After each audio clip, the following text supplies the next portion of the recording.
Salam, saudara dikasih Tuhan. Hari ini kita ada tema yang luar biasa, pertemuan yang luar biasa. Yohanes 4 ayat yang ke-26 berkata, kata Yesus kepadanya, akulah dia yang sedang berkata-kata dengan engkau.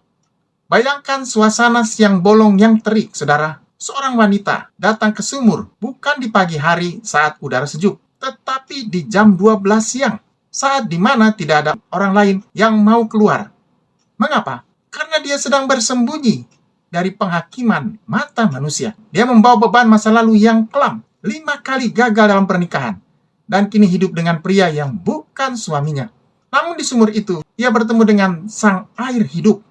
Di tengah perdebatan teologis tentang tempat menyembah, Yesus menjatuhkan bom kebenaran yang paling radikal. Dia berkata, akulah dia. Saudara, kata-kata Yesus, akulah dia, dalam bahasa aslinya ialah ego eimi, identitas ilahi yang sama ketika Tuhan berbicara kepada Musa di semak yang menyala.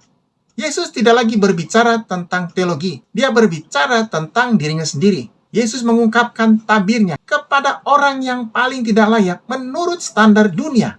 Ia tidak menyatakan dirinya secara gamblang kepada para Farisi yang sombong, tetapi kepada seorang perempuan Samaria. Ini luar biasa, saudara. Seorang perempuan Samaria yang hancur. Ini menunjukkan bahwa perjumpaan pribadi dengan Yesus selalu dimulai dengan kejujuran akan siapa dia dan siapa kita. Bayangkan, Anda sedang mencari bantuan karena terlilit hutang yang sangat besar. Anda berbicara dengan seorang di telepon yang suaranya tenang. Anda mengeluh betapa beratnya beban Anda. Tiba-tiba orang di ujung telepon itu berkata, akulah pemilik bank tersebut dan aku sedang berbicara denganmu sekarang. Seketika perspektif Anda berubah dari keputusasaan menjadi harapan total. Karena Anda tahu dengan siapa Anda berbicara. Luar biasa. C.S. Lewis pernah berkata, hanya ketika kita berhenti mencoba membenarkan diri sendiri, kita bisa benar-benar mendengar Yesus berkata, akulah dia yang kamu cari. Kesaksian hidup nyata, saudara. Nicky Cruz, seorang pemimpin geng jalanan yang sangat kejam di New York, merasa hidupnya tidak punya arti. Namun ketika penginjil David Wilkerson terus berkata, Yesus mengasihimu. Dan akhirnya, Nicky bertemu dengan kehadiran Tuhan. Dia menyadari bahwa pribadi yang ia benci justru adalah pribadi yang ia butuhkan. Pengakuan Yesus dalam hatinya mengubah seorang pembunuh menjadi seorang pengkhotbah besar. Luar biasa. Saudara, seringkali kita mencari validasi di media sosial atau pengakuan dari manusia. Namun hari ini, Yesus berkata kepada Anda, berhentilah di tempat yang salah. Akulah jawaban atas kekosongan jiwamu. Apakah Anda mau menerima pengakuannya hari ini? Berita yang indah, saudara. Pertemuan itu bukan kebetulan. Yesus sengaja melewati Samaria hanya untuk satu jiwa yang terhilang. Luar biasa.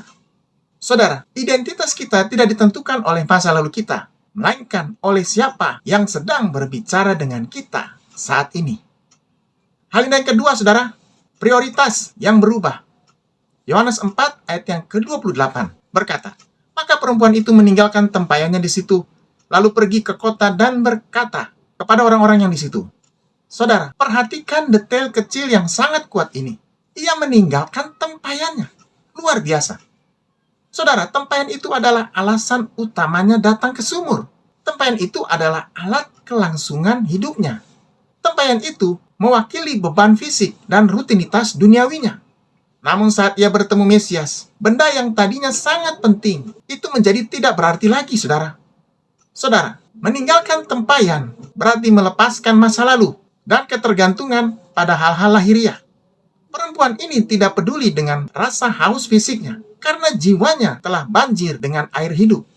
Ia lari ke kota, tempat yang tadinya ia hindari karena malu, dengan keberanian baru, luar biasa. Mengapa, saudara? Karena perjumpaan dengan Yesus melahirkan urgensi. Dia tidak bisa menyimpan berita ini untuk dirinya sendiri. Seperti seorang yang menemukan emas di kebunnya, ia akan menjatuhkan cangkulnya dan berlari memberitahu keluarganya. Cangkul itu penting, tapi penemuan emas jauh lebih berharga, saudara. Charles Spurgeon pernah berkata, jika Kristus adalah segalanya bagimu, maka hal-hal duniawi akan kehilangan daya tariknya. Luar biasa. Saudara, Bill Gates atau para miliarder yang meninggalkan kenyamanan demi misi kemanusiaan adalah contoh kecil. Tapi lebih dari itu, ingatlah, Jim Elliot pernah berkata, ia bukan orang bodoh yang memberikan apa yang tidak bisa ia simpan untuk mendapatkan apa yang tidak bisa ia lepaskan. Saudara, apa tempayan Anda hari ini? Apakah itu karir, hobi, atau luka masa lalu yang membuatmu terikat? Ketika engkau benar-benar bertemu Yesus, engkau akan memiliki kekuatan untuk meninggalkannya demi misi yang lebih besar. Luar biasa. Berita yang indah. Kelahiran baru ditandai dengan perubahan prioritas yang radikal. Saudara, kita tidak bisa membawa beban dunia jika kita ingin berlari menyampaikan berita surgawi. Hal yang ketiga, saudara, kesaksian yang jujur dan transparan. Yohanes 4 ayat yang ke-29 berkata, "Mari, lihat, di sana ada seorang yang mengatakan kepadaku, segala sesuatu yang telah kuperbuat." Mungkinkah dia Kristus itu? Saudara dikasih Tuhan, kesaksian perempuan ini sangat unik. Ia tidak berkata, "Mari, lihat orang yang menyembuhkanku," atau "Mari, lihat orang yang memberiku uang." Ia berkata, "Lihat orang yang tahu segala keburukanku."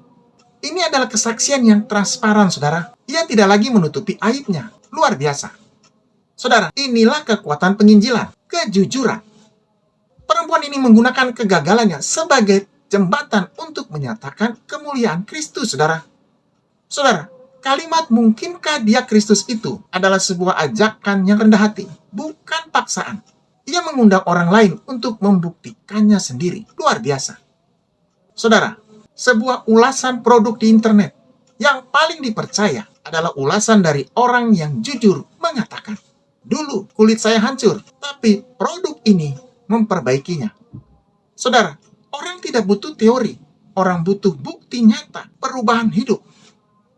Billy Graham pernah berkata, dunia tidak butuh melihat orang Kristen yang sempurna. Dunia butuh melihat orang Kristen yang diubahkan oleh Kristus yang sempurna. Luar biasa. Kesaksian nyata, saudara. Seorang mantan pecandu narkoba yang berdiri di mimbar dan berkata, "Yesus membebaskan saya." Jauh lebih terdengar daripada seorang teolog yang hanya berteori tentang kebebasan, namun hidupnya terikat dosa. Saudara, jangan malu dengan masa lalumu.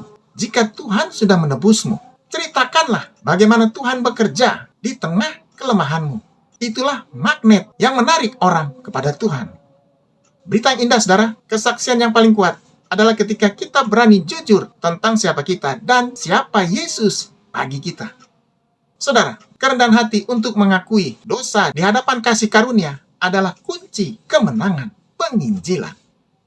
Diberkati orang yang mendengarkan firman Tuhan hari ini, yang menyimpannya dalam hati, merenungkannya, melakukannya, dan berbuah lebat. Haleluya. Mari kita berdoa. Terima kasih Tuhan untuk hari yang indah, hari yang hebat, hari yang luar biasa. Terima kasih untuk firman Tuhan, untuk berkat Tuhan, untuk semua yang terbaik.